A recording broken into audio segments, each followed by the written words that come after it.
গণপরিষদের প্রয়োজন আছে কি? বাংলাদেশে একটা কনস্টিটিউশন আছে, সেই কনস্টিটিউশনটাকে অ্যাব্রোগেট করা হয় নাই।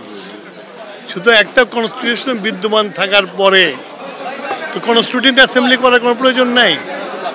সুতরাং এই দাবিটাই কোনো মানে ভিত্তিহীন একটা দাবি। এটা নির্বাচন করতে হবে, জাতীয় নির্বাচন।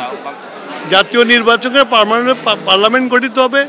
বিদ্যমান যে কনস্টিটিউশন আছে সেই কনস্টিটিউশনের যদি আমাদের যে 31 দফা দেওয়া আছে সেটাকে যদি আমরা ইমপ্লিমেন্ট করতে চাই তাহলে অ্যামেন্ডমেন্ট করতে হবে।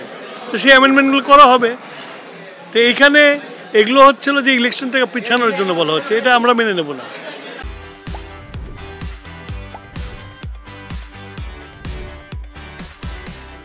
কারণ আমার তো কথা, আমি তো সবসময় একটা কথা বলি যে এই ডক্টর ইউনূসের মতো একজন মানুষ, একজন বিশ্ববরেণ্য মানুষ, উনি এই সরকারের নেতৃত্ব দিচ্ছেন।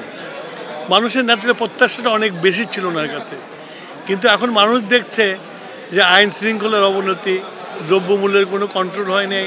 আজকে মানুষ নিরাপত্তাহীনতায় ভুগছে, নারী নিরাপত্তাহীনতায় ভুগছে, কে কী পোশাক পরবে না পরবে সেটা বলা হচ্ছে। এইসব বলে একটা একটা ঘোলা পানির তৈরি করা হচ্ছে, যেটাতে জাতির কোনো কল্যাণ হবে না। কল্যাণ হবে তাদের যারা পতিত, তারা ঘোলা পানির মধ্যে ঢুকতে পারে। সুতরাং একমাত্র পরিত্রাণ পাওয়ার উপায় হলো একটি জাতীয় নির্বাচন দিয়ে দেওয়া। জনগণ তাদের মনোনীত প্রার্থীদেরকে নির্বাচনকে পার্লামেন্ট নির্বাচন করে যা যা কনস্টিটিউশনে অ্যামেন্ডমেন্ট করা দরকার, আমরা তো মানা করতেছে, কনস্টিটিউশন অ্যামেন্ডমেন্ট করে আমরা একটা নতুন বাংলাদেশ গড়ার আমরা স্বপ্ন দেখি। এবং আমরা তো বলি যে রাষ্ট্র বিনির্মাণের 31 দফা, তো আমাদের 31 দফা তো আছেই আপনার।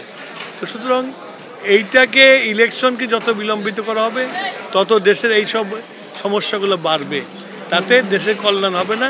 বরঞ্চ আমরা যে এত কষ্ট করে 16 বছর কষ্ট করে আমরা যে একটা মানে কি বলবো, একটা ফ্যাসিস্ট খুনি একটা রেজিমকে উৎখাত করতে পেরেছি, সেই ফসলটা ঘরে তুলতে পারবো না।